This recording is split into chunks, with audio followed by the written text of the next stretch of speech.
नीलकंठजी Gaikwad sir, त्याचबरोबर दुसरे प्रमुख पाहुणे आपल्याला जे लाभलेले आहेत आदरणीय प्राचार्य डॉक्टर सागरजी धनगर सर, मंचावर उपस्थित आपल्या बँकेचे व्हाईस चेअरमन आदरणीय प्रकाशजी कोठारी सर, डॉक्टर प्रकाशजी कोठारी सर,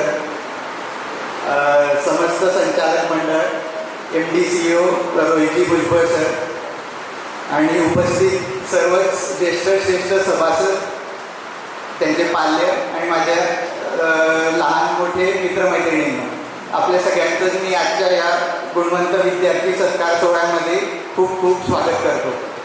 आणि त्यांना प्रोत्साहन मिळालं पाहिजे की कोणीतरी आपण छान अभ्यास केला, इतके मार्क मिळवले तर आपलं कोणीतरी कौतुक करतंय, आपल्याला कोणी मान सन्मान करतंय, समाजामध्ये आपलं सत्कार करतंय, हे त्यांच्यासाठी खूप मोठी गोष्ट असते आणि त्यांना स्फूर्ती येते अजून पुढचा अभ्यास अजून त्या हिशोबाने छान करायची. तर त्या हिशोबाने आपण हा गुणवंत विद्यार्थी सत्कार सोहळा घेत असतो.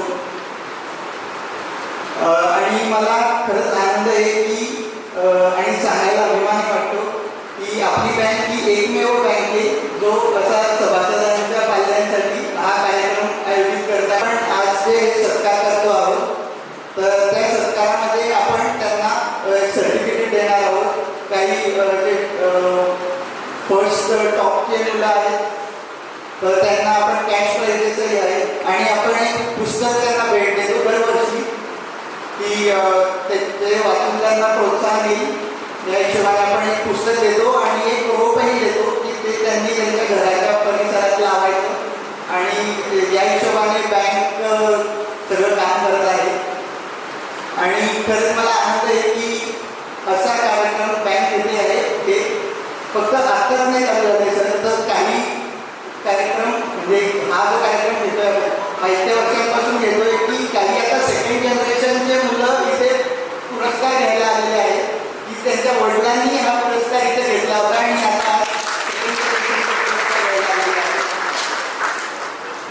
तर मी खरंच जास्ती वेळ न घेता आपल्याला सगळ्यांना उत्सुकता आहे की गायकवाड सर आणि धनगर सर काय मार्गदर्शन करणार आहेत.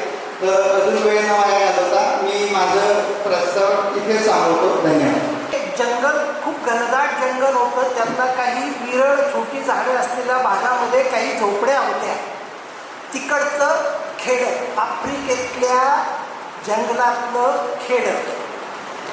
अमेरिकेचा एक मानववंशशास्त्रज्ञ आफ्रिकन वंशाचा अभ्यास करण्यासाठी त्या डीप आफ्रिकेच्या त्या खेड्यामध्ये संशोधन करत असताना दुपारच्या फावल्या वेळेमध्ये, आवाज येतो, दुपारच्या फावल्या वेळेमध्ये तिथल्या मुलांना एकत्र करतो आणि त्यांना हातात हात घालून असं वर्तुळाकार उभं करतो.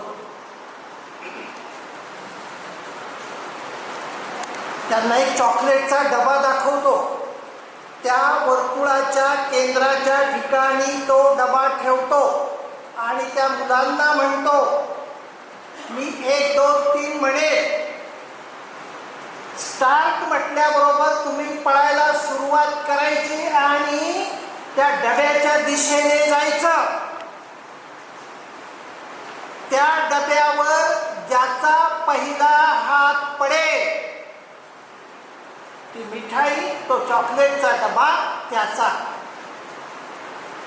1 2 स्टार्ट.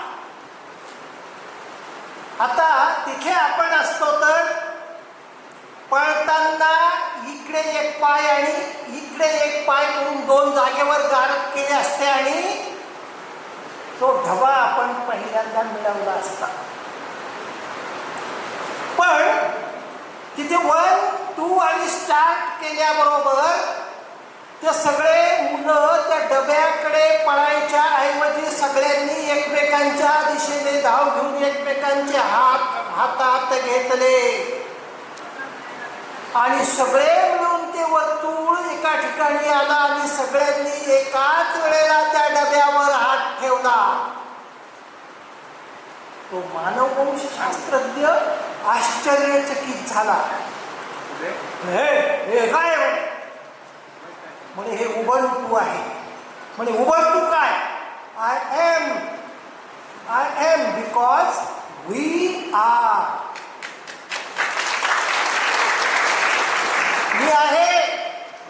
मी आहे कारण आम्ही आहोत. म्हणून मिळणारा जो लाभ असेल तो आम्ही सगळे मिळवू आणि लाभ वाटून घेऊ. हातात हात घालून चालणारे संचालक मंडळ त्या मिठाईच्या दिशेने जाऊन तो जो लाभांश आहे तो सभासदांपर्यंत वितरित करतात, उबंटू करतात, गोड वाटून घेतात, कष्ट सगळे मिळून एकत्र करतात. असे संचालक मंडळ आणि त्यांचे प्रमुख श्री अनिकेतजी. तुमच्याकडे वळतो. सर, कोरोना काळामध्ये मी रिंग रोडनं जात असताना तुमच्या तिथल्या शाखेमध्ये ATM मध्ये मी गेलो, 10,000 काढले. त्याला 2,000ची नोट चालत होती. आणि त्या 5 नोटा ज्या 2,000च्या मला मिळाल्या त्यातल्या एका नोटेला चिटकवलेलं होतं. रविवार होता. मग आता मला असा प्रश्न पडला, उद्या ह्या बँकेनं मान्य केलं तर बरं, ATM मधून निघाली असं तर आपल्याला, मला तर घाल कुठला 2,000 रुपये म्हणजे रिटायर माणसाच्या दृष्टीने तुम्हाला माहिती आहे काय प्रकार आहे. तर सोमवारी मी बँकेत गेलो. म्हटलं काल ATM नोट अशी दाखवत होतो. काल ATM मध्ये तिने ते हातातून नोट घेतली, दुसरी नोट मला देऊन टाकली. मी काय म्हणतो आहे काय नाही, मला काही सिद्ध करायची गरज भासली नाही. तिथे पाहिलं म्हातारा माणूस आलेला आहे, हा काही खोटं बोलणार नाही. तिने ती नोट मला बदलून दिली. उत्तम आणि कार्यक्षम सहकारी मिळणं हीच खरी श्रीमंती. म्हणून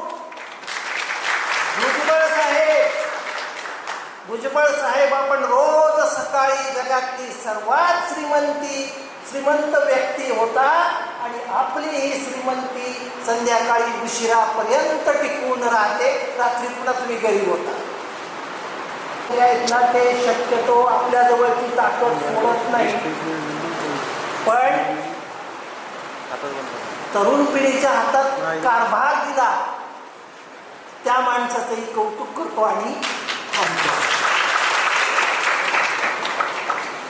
आजच्या कार्यक्रमाचे प्रमुख वक्ते आदरणीय गायकवाड सर, या JPCB बँकेचे चेअरमन अनिकेत दादा, त्यांच्या पाठीमागे खंबीरपणे उभे असलेले पण आता कार्यक्रमाला उपस्थित नसलेले आदरणीय भालचंद्र पाटील साहेब, उपाध्यक्ष कोठारी साहेब, बँकेच्या मॅनेजमेंटमधले आमचे गुरुवर्य डॉक्टर विलास बोरुले सर, चौधरी साहेब, भुजबळ साहेब आणि मंचावरील सर्व मान्य. खरं तर गायकवाड सरांसारख्या व्यक्तींच्या बोलण्यानंतर आम्ही आणखी काय नवीन बोलणार. विद्यार्थ्यांनी आणि पालकांनी काय केलं पाहिजे आणि काय नको करायला हे सांगण्याचा त्यांचा अधिकारही आहे आणि त्यांचा अनुभवही. परंतु जबाबदारी आहे आणि त्या जबाबदारीचं निर्वहन करावं लागेल. आता मला एक उदाहरण असं माहिती झालं की ज्यावेळी आपण वर्गांमध्ये शिकतो, साधारणतः 3 प्रकारचे वर्गात विद्यार्थी असतात.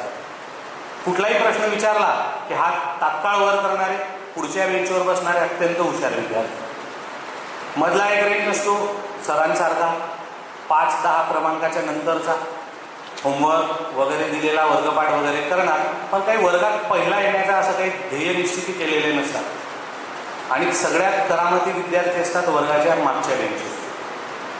आणि या 3 विद्यार्थ्यांचा जर शालेय शिक्षणानंतरचा आपण आपला प्रवास पाहिला तर समाजामध्ये पण ह्याच क्रमाने ते विद्यार्थी अस्तित्वात राहतील का समाजाच्या उतरंडीवर, तर याची शाश्वती देता येणार. आता जरा आपल्या सर्वांच्या आयुष्यांना नियंत्रित करणारी क्षेत्र बघा. तुम्ही इच्छा व्यक्त करा अथवा करू नका, पण राजकीय क्षेत्र असं आहे की जे सर्वांवर प्रभाव टाकत आहे. आणि राजकीय क्षेत्र जे सर्वांवर प्रभाव टाकतंय ते वर्गातल्या पुढच्या बाकावरचे विद्यार्थी नियंत्रित करतायत की मागच्या बाकावरचे. मग शाळेतली गुणवत्ता त्याचं काय? ज्या वेळेला आपण अभिमानाने म्हणतो की मी शाळेत गेलेलो नाही, शाळेत न गेलेली लोक ज्या वेळेला आपल्या आयुष्याचं नियंत्रण करायला लागतील त्यावेळेला शिकणाऱ्या मुलामुलींनी काय करावं? मी 3 नावं घेतो. TN शेषन साहेब, E श्रीनिवासन आणि KP उन्नीकृष्णन. ही 3 नावं साऊथ इंडियातली आहेत, तेव्हा आपण ओळखलं असतं. कोण आहेत ती 3 लोक? तर ही एकाच वर्गात असलेली 3 मित्र आहेत. आणि मी आता जे वर्णन केलं त्याप्रमाणे पहिल्या बेंचवर बसणारे, कधीही पहिला नंबर आपल्या पूर्ण शालेय शिक्षणात, माध्यमिक शिक्षणात कधीही न सोडलेला व्यक्ती म्हणजे E श्रीधरन साहेब, ज्यांना भारत मेट्रोमॅन नावाने ओळखतो. कोकण रेल्वे असेल किंवा मेट्रो असेल, याची भारतातली स्थापना करण्यामध्ये ज्या माणसाचा सिंहाचा वाटा, metro man of India, E Sreedharan साहेब. दुसरे मधल्या पंक्तीतले TN शेषन, जे मध्यम स्वरूपाचा अभ्यास, त्यांच्या शिक्षणानंतर त्यांनी स्पर्धा परीक्षेकडे मोर्चा वळवला, स्पर्धा परीक्षेतून गुणवंत ठरले आणि ते प्रशासकीय अधिकारी झाले. आणि तिसऱ्या पंक्तीतला शेवटच्या टप्प्यातला विद्यार्थी KP उन्नीकृष्णन. आपल्या भारताच्या व्यवस्थेनं एक वेळ अशी आणली की KP उन्नीकृष्णन हे सेंट्रल मिनिस्टर, रेल्वे मंत्री, श्रीधरन साहेब रेल्वेचे मुख्य अधिकारी आणि त्यांच्यावरचे बॉस होते TN शेषन साहेब. म्हणजे उतरण एक्झॅक्ट उलट झाली. मागच्या बेंचवरचा व्यक्ती रेल्वे मंत्री म्हणून आदेश काढणार, तो आदेश खालच्या इंजिनियरपर्यंत घेऊन जाण्याची जबाबदारी शेषन साहेबांची आणि त्याचं इम्प्लिमेंटेशन करण्याची जबाबदारी वर्गातल्या सगळ्यात पुढच्या बेंचवरच्या श्रीधरन साहेब. मग भारताच्या आपल्या या सगळ्या संरचनेमध्ये आपण ज्या वेळेला विद्यार्थ्यांना तू टॉपर ये म्हणून त्यांच्यावर नैतिक दबाव वाढवत असतो, त्यावेळेला आपण काय अपेक्षेने ते सांगत असतो की बाळा तू वर्गात पहिला आला किंवा तुला चांगले गुण मिळाले तर तुझं चांगलं करिअर होईल. पण चांगलं करिअर हे चांगल्या गुणांनीच होतं का, याची ही विचार करण्याची वेळ आहे. त्यामुळे आपल्या विद्यार्थ्यांची जर खरी क्षमता ओळखली तर त्यांच्यावर जास्तीचा दबाव न टाकता त्याला काय आवडतं. असं म्हणतात सकाळी उठल्यानंतर ज्या वेळेला तुम्हाला तुमच्या कामाचा विचार आपण करतो, समजा शिक्षक असाल तर आपण सकाळी उठल्यानंतर तयारी करतो, आज परत शाळेत जावं लागणार. हा विचार आपल्या मनात जर आळसाने, तिरस्काराने किंवा नाईलाजाच्या भावनेने येत असेल तर आपण चुकीच्या करिअरमध्ये आहोत. या स्पर्धांमध्ये एक स्पर्धा असते लिंबू चमचा, आणि त्या लिंबू चमचेच्या स्पर्धेमध्ये ज्या वेळेला आपण छोटासा चमचा लिंबू घेऊन मुलं येतात 3री 4थी 7-8-10 वर्षाची, आणि मग एका रेषेजवळ त्यांना उभं करायचं आणि सांगायचं त्या भिंतीपर्यंत जा. त्या स्पर्धेचा विजेता कोण असतो? जो एकदम सगळ्यात आधी त्या ठिकाणी पोहोचला तो. पण जर वेगाने तो पोहोचायचा प्रयत्न करेल तर त्याचा लिंबू पडलाय, आणि जो लिंबू सांभाळून चालण्याचा प्रयत्न करतो त्याचा वेग वाढत नाही. विजेता तोच आहे ज्याचा वेगही आहे आणि ज्याच्या चमच्यातला लिंबू पण. त्याप्रमाणेच आपल्या विद्यार्थ्यांचा बौद्धिक क्षमतांचा वेग वाढवता त्याच्या भावनांचा लिंबू खाली कोसळणार नाही याची आपण सर्वांनी काळजी घ्यावी. या सदिच्छांसह थांबतो, आपली रजा घेतो.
जुन्या भागधारकांचा स्नेहाचा वाटा होता. जुन्या भागधारकांची मुलं मुली शिकून मोठ्या झालेल्या आहेत. या आनंद सोहळ्याचा आनंद त्यामुळे ते घेऊ शकत नाही. त्यांना या आनंदमय सोहळ्यात सहभागी करून घेण्यासाठी बँकेने त्यांच्या नियमात मुलगा मुलगी या शब्दासोबत नात आणि नातू अशी जर दुरुस्ती केली तर सारे कसे छान छान होईल असं माझे मत आहे. मी या मंचावर बसलेल्या सर्व अतिथी आणि सर्व श्रोत्यांनी आणि मॅडमने मला काही 2 शब्द बोलण्याची जी संधी दिली त्याबद्दल मी त्यांचे आभार मानते. मला पीपल बँक जसं मला लग्न झालं तसं पीपल बँक दाना बाजारात काय एवढं मला माहिती होतं. पण तिथे जायचं म्हटलं म्हणजे एकत्र कुटुंब पद्धती असल्यामुळे फार क्वचित बघायला मिळायचं. पण आता मात्र त्या दाना बाजारामध्ये त्या बँकेचं पीपल बँकेचं जे रोपटं होतं त्याचा आता वटवृक्ष तयार झाला. त्यामुळे आता ती दाना बाजाराची बँक पीपल बँक मोठे आहे याची विचारायची गरजच नाही. कारण या बँकेचे जे काही कर्मचारी वृंद आहेत त्यांचं सर्वांचा आचार विचार करून आणि समोरच्या खातेदाराला रिस्पेक्टफुली सांगून त्यांना मदत करत असतात. आणि त्यांच्या या कामगिरीमुळे आज त्यांना मला असं वाटते रामाचं जसं आचरण होतं तसं आचरण या बँकेत निभावलं जात आहे. म्हणूनच आपल्या बँकेला या वटवृक्षासारख्या फांद्या फुटत आहेत. आणि अशाच पद्धतीने आपल्या बँकेला असं फायदा होऊन आपण असं पुढे आणखी यशस्वी व्हावं अशी माझी इच्छा आहे. आणि म्हणूनच मी आपल्या बँकेला पीपल बँक म्हणणारच आहे. परंतु पीपल बँकमध्ये एक आपलं कुटुंब आहे. जसं आपण घरात गेल्यावर आपल्याला विचारणा होते तसंच पीपल बँकेत आल्यावर आपल्या कुठल्या अडचणी आहेत ते सगळे कार्यकर्ते किंवा त्यांचे सगळे सेवेकरी वृंद आपल्याला विचारून आपले प्रश्न निभावतात आणि आपल्याला मदत करतात. आपल्याशी रिस्पेक्टफुली बोलतात आणि त्याच्यामुळे आपल्या ज्या काय अडचणी होतात त्या पटकन दूर होतात आणि आपले काम पण साध्य होते. तरी अशा बँकेला असे जे काही कर्मचारी मिळाले आहेत ते खरंच भाग्यवान आहेत. म्हणून मला असं वाटतं आपण जर रामासारखं आचरण जर केलं तर नक्कीच आपल्याला यश मिळेलच. एवढं बोलून मी माझं भाषण करतो. Hello everyone, myself Samruddhi Dendra Gaikwad. I was student of class 10th and was studying in school, St. Joseph Senior Secondary School. So today's program was arranged for celebrating our success of all the students who have achieved their goal in a proper way. The program was arranged by the Jalgaon People's Cooperative Bank. So I would like to thank them for arranging such kind of programs. The program has helped us to increase our confidence and all. So I would like to thank the bank for their arrangement and for the proper coordination they have kept with us. I would like to thank and माझं नाव तनुश्री आहे. मी Saint टेरेसामध्ये होते आणि आजचा मला price 10वीमध्ये 81% मिळाले त्यासाठी होतं. आणि आजचा जो प्रोग्राम होता तो जळगाव पीपल बँकेतर्फे होता आणि आजच्या प्रोग्राममध्ये आम्हाला खूपच जास्त मोटिवेशन आणि आम्हाला ब्राईट फ्युचरसाठी आम्हाला सल्ले दिले त्यांनी. आणि आजच्या प्रोग्राममध्ये खूप जास्त मजा आली आणि प्राईज मिळाला आणि आमच्या सक्सेसला सेलिब्रेट केलं सगळ्यांनी आणि आम्हाला मोटिवेट केलं की पुढे पण आम्हाला असेच सक्सेस येत राहावे आणि कसं आपल्याला ब्राईट फ्युचर कसं काय मिळणार आणि काय काय करायचं आहे ते सगळं आम्हाला सांगितलं. आणि आजच्या प्रोग्राममध्ये फ्युचरबद्दल अजून माहिती दिली जी आम्हाला नव्हती माहिती. आणि मी प्रयत्न करेल की हर वर्षी हा अवॉर्ड मला मिळेल आणि येत राहील मी या प्रोग्रामला.